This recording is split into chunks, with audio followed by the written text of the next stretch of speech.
ഈ ചാവുനിലത്തിലൂടെ അല്ലെങ്കിൽ അതിനുശേഷം ഇരുട്ടിലൊരു പുണ്യാളനിലൂടെ അദ്ദേഹം രൂപപ്പെടുത്തിയെടുത്ത ഒരു ക്രാഫ്റ്റ് ഉണ്ട്. അതിനെ വേണമെങ്കിൽ നമുക്ക് ക്രാഫ്റ്റ്മാൻഷിപ്പ് എന്ന് വിളിക്കാം. അത് മലയാളത്തിലൊരു അൺടച്ചബിൾ ആയിട്ടുള്ളൊരു സ്പോട്ടിൽ നിൽക്കുന്നു എന്നാണ് ഞാനെപ്പോഴും വിചാരിക്കാറുള്ളത്. അങ്ങനെ അത്തരത്തിൽ നിൽക്കുന്ന ഒരു എഴുത്തുകാരൻ്റെ ഏതാണ്ട് സമാനമായ ഒരു ഭൂമികയിൽ, അതായത് ഒരു തുരുത്ത് ആണ് ഈ രണ്ട്, പ്രത്യേകിച്ച് ചാവുനിലത്തിൻ്റെ ഒരു ഭൂമിക.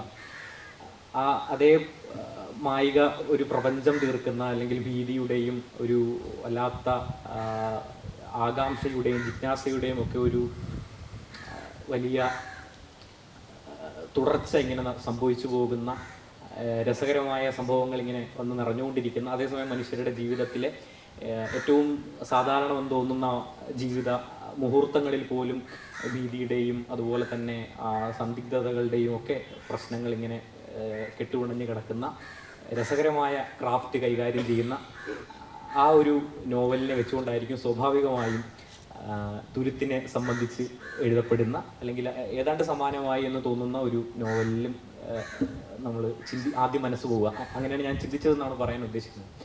അപ്പോൾ അത്തരത്തിലൊരു മുൻധാരണകളോടുകൂടിയോ അല്ലെങ്കിൽ ഒരു പ്രതീക്ഷയോടെ ഒരു അമിത ഭാരത്തോടു കൂടിയോ ഒരു നോവലിനെ സമീപിക്കേണ്ട ആവശ്യമൊന്നുമില്ല. അങ്ങനെ ചെയ്യുന്നത് ശരിയല്ല എന്നും അറിയാം. പക്ഷേ നമ്മൾ അങ്ങനെ ആയിപ്പോയി.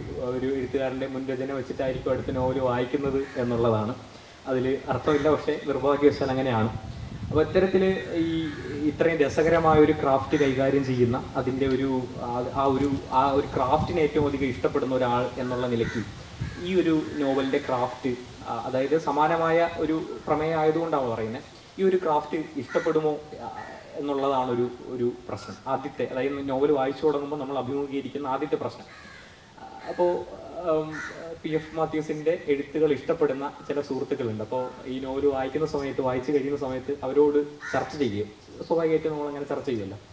അപ്പോൾ അതിലൊരു എഴുത്തുകാരുണ്ട്, മലയാളത്തിലെ ഒരു ശ്രദ്ധേയനായ ഒരു യുവ എഴുത്തുകാരനുണ്ട്. മാത്യു ചേട്ടൻ്റെ ക്രാഫ്റ്റ് വളരെയധികം ഇഷ്ടമായ ഒരാളാണ്. അപ്പോൾ അദ്ദേഹം എന്നോട് പറഞ്ഞു, ഈ നോവൽ എനിക്ക് ഇഷ്ടമായിട്ടില്ല എന്ന് പറഞ്ഞു.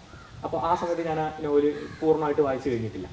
ഞാനത് വായിച്ചു ഉടനെ അദ്ദേഹത്തിനെ വിളിച്ചിട്ട് പറഞ്ഞു, നമുക്കിനി ചർച്ച ചെയ്യാം, എന്തുകൊണ്ടാണ് നിങ്ങൾക്ക് ഇഷ്ടപ്പെടാതിരുന്നത് എന്നുള്ളതിനെ സംബന്ധിച്ച് ചർച്ച ചെയ്യാം എന്ന് പറഞ്ഞു. അങ്ങനെ നമ്മൾ ചർച്ച ചെയ്തു. അപ്പോൾ എനിക്ക് ഇഷ്ടമായ ഘടകങ്ങളാണ് അദ്ദേഹത്തിന് ഇഷ്ടപ്പെടാതെ പോയത്. അപ്പോൾ ആ വർത്തമാനത്തിൽ, ആ ഫോൺ സംഭാഷണത്തിൽ അദ്ദേഹത്തെ കൺവിൻസ് ചെയ്ത കുറച്ച് കാര്യങ്ങളുണ്ട്. അതിനെ ഒന്ന് ചുരുക്കി അവതരിപ്പിക്കാമെന്നാണ് ഞാനിപ്പോൾ വിചാരിക്കുന്നത്.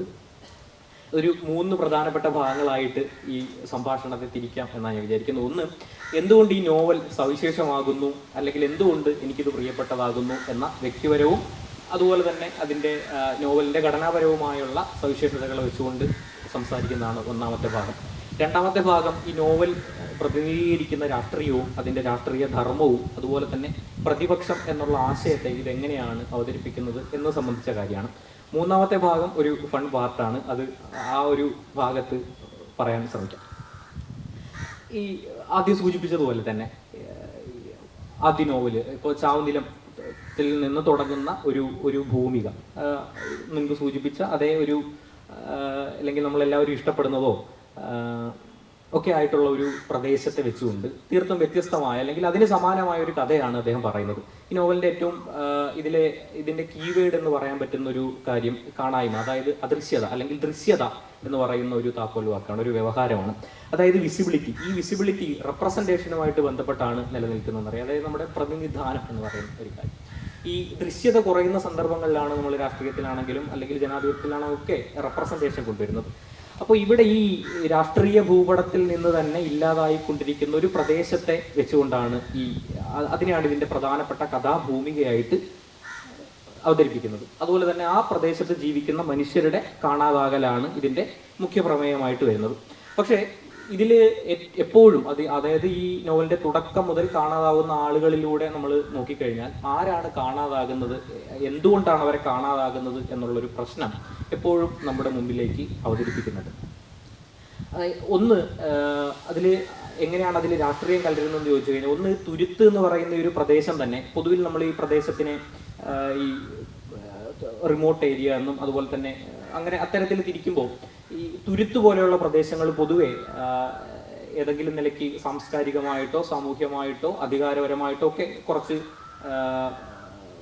ഒഴിവാക്കപ്പെടലുകൾ സംഭവിക്കുന്ന ഒരു സ്ഥലമായിട്ട് നിൽക്കുന്നുണ്ട്. അപ്പോൾ അത്തരത്തിൽ ഉള്ളൊരു രാഷ്ട്രീയ പ്രദേശമായിട്ട് ഇതിനെ നമ്മൾ ആദ്യം തന്നെ മനസ്സിലാക്കേണ്ടതുണ്ട് ഇതിൻ്റെ വായനയിൽ.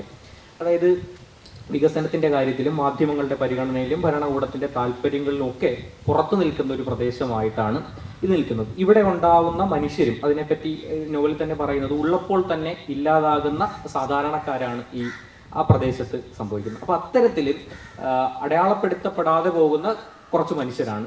ഇവരുടെ ഒരു കാണായ്മ എന്നുള്ളത് ആരെയും സംബന്ധിച്ച് വലിയ പ്രാധാന്യമാകുന്ന കാര്യമല്ല. അത്തരത്തിൽ അത് സിസ്റ്റത്തിന് പ്രാധാന്യമുള്ളതല്ല, അല്ലെങ്കിൽ അവിടെയുള്ള മാധ്യമങ്ങൾക്ക് പ്രാധാന്യപ്പെട്ടതല്ല, ഭരണകൂടത്തിന് തന്നെയും പ്രധാനപ്പെട്ടതാകുന്നില്ല. കാരണം പോലീസിന്റെ ഇടപെടൽ പോലും ഇത് സംബന്ധിച്ച് വലിയ തോതിൽ ഉണ്ടാകുന്നില്ല.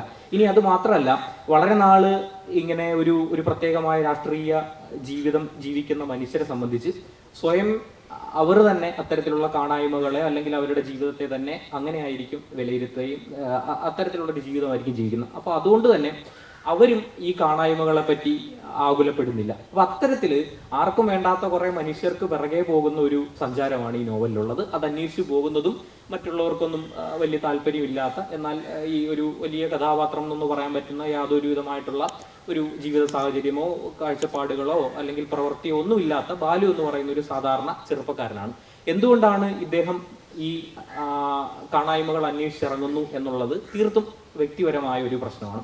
അപ്പൊ അത്തരത്തിൽ വളരെ വ്യക്തിപരമായിരിക്കുന്ന ഒരു ഒറ്റ കാരണത്താൽ മാത്രം അന്വേഷിച്ചിറങ്ങുന്ന, മറ്റാർക്കും യാതൊരു വിധമായ താല്പര്യവും ഇല്ലാത്ത ഒരു നോവലിലേക്കാണ് ആദ്യം തന്നെ കഥാകൃത്ത് നമ്മളെ ക്ഷണിക്കുന്നത്. സ്വാഭാവികമായിട്ടും കാണാതാവുന്ന മനുഷ്യരെ സംബന്ധിച്ചുള്ള അന്വേഷണങ്ങൾ അതിനൊരു ക്രൈം സ്വഭാവമുണ്ട്.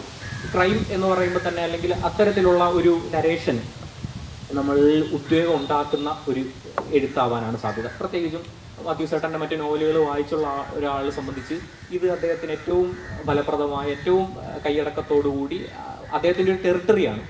എന്നാൽ ഈ ഒരു നോവലിൽ എന്തുകൊണ്ടാണ് അത്തരത്തിൽ വളരെ ഒരു സ്പീഡില്ലാത്ത, അല്ലെങ്കിൽ ആ ഒരു വേഗത ഈ നോവലിൽ ഇല്ലാത്തത് എന്നുള്ളതായിരിക്കും ആദ്യത്തെ ഒരു പ്രശ്നമായിട്ട് ഈ നോവൽ വായിക്കുന്നവർക്ക് തോന്നാൻ സാധ്യതയുള്ള ഒരു കാര്യം. അതാണ് ആദ്യം സൂചിപ്പിച്ച നമ്മുടെ സുഹൃത്തിന് ഇഷ്ടപ്പെട്ടില്ല എന്ന് പറഞ്ഞതിൻ്റെ ഒരു പ്രധാനപ്പെട്ട കാരണമായിട്ട് പറയുന്നത്. അത് എന്തുകൊണ്ടാണ് എന്നുള്ളതാണ് ഇനി വിശദീകരിക്കാം എന്ന് വിചാരിക്കുന്നത്. അതായത് സമൂഹത്തിലുണ്ട് എന്നാൽ അധികാരഘടനയിലില്ല എന്ന ഒരു പ്രശ്നം അഭിമുഖീകരിക്കുന്ന മനുഷ്യരുണ്ട്.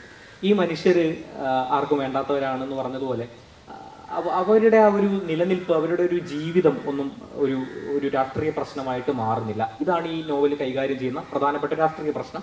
അതിലേക്കല്ല ഇതിനെ ഞാൻ പ്രധാനമായിട്ട് കൊണ്ടുപോകാൻ ശ്രമിക്കുന്നത്. മറിച്ച് എന്തുകൊണ്ടാണ് ഈ നോവലിന് അത്തരത്തിലുള്ള ഒരു വേഗത ഉപേക്ഷിച്ചുകൊണ്ട്, അല്ലെങ്കിൽ അതിന് പിന്തുടരാൻ സാധിക്കാമായിരുന്ന ഒരു ക്രൈം സ്വഭാവത്തെ ഉപേക്ഷിച്ചുകൊണ്ട് വളരെ ഒരു വിരസമെന്ന് തോന്നിക്കാവുന്ന, മന്ദഗതിയിലെന്ന് തോന്നിക്കാവുന്ന ഒരു ആഖ്യാന രൂപത്തിലേക്ക് മാറ്റിയത് എന്നുള്ളതാണ് പറയാനായിട്ട് ആഗ്രഹിക്കുന്നത്. അതായത് ഒരു അപസർപ്പക കഥയുടെയോ അല്ലെങ്കിൽ ഒരു അന്വേഷണത്തിൻ്റെയോ ഒക്കെ സ്വഭാവത്തിൽ വായിച്ചു പോകാൻ പറ്റുന്ന, ചടുലതയോടുകൂടി നീങ്ങാവുന്ന ഒരു കഥാഗതിയെ ഈ PF-ന്റെ എഴുത്തുകളെ ക്രാഫ്റ്റിന്റെ പേരിൽ ഇഷ്ടപ്പെടുന്ന മനുഷ്യരെ പോലും പരിഗണിക്കാതെ അതിനെ തീർത്തും അവഗണിച്ചുകൊണ്ട്, അല്ലെങ്കിൽ അതിൽ നിന്ന് മാറി നടക്കാനുള്ള ഒരു ശ്രമം എന്തുകൊണ്ട് നടത്തി എന്നുള്ള ഒരു അന്വേഷണമാണ് പറയാൻ ഉദ്ദേശിക്കുന്നത്. ഇത് സംബന്ധിച്ച് ഞാൻ മാത്യു ചേട്ടനോട് മുമ്പ് ചർച്ച ചെയ്തിട്ടില്ല. ഇപ്പം ഞാൻ ഈ പറയാൻ പോകുന്ന കാര്യങ്ങൾ ശരിയാണോ എന്നതിനെ പറ്റി എനിക്ക് യാതൊരു ഉറപ്പുമില്ല. പക്ഷെ ഒരു വായനക്കാരെന്നുള്ള നിലയ്ക്ക് എന്തുകൊണ്ടായിരിക്കും അദ്ദേഹത്തിൻ്റെ രചനകളെ ഇങ്ങനെ വായിച്ചു പോകുന്ന, അല്ലെങ്കിൽ അത് ശ്രദ്ധിക്കുന്ന ഒരാളെ സംബന്ധിച്ച് എന്തുകൊണ്ടായിരിക്കും അദ്ദേഹം ഈ ഒരു മാറി നടത്തൽ സ്വീകരിച്ചത് എന്നതിന് എനിക്ക് തോന്നുന്ന കാരണങ്ങൾ വെച്ചിട്ടാണ് ഞാനിത് പറയാൻ പോകുന്നത്. അതിനുള്ള എല്ലാ സ്വാതന്ത്ര്യവും ഞാൻ ഈ അവസരത്തിൽ എടുക്കുകയാണ്.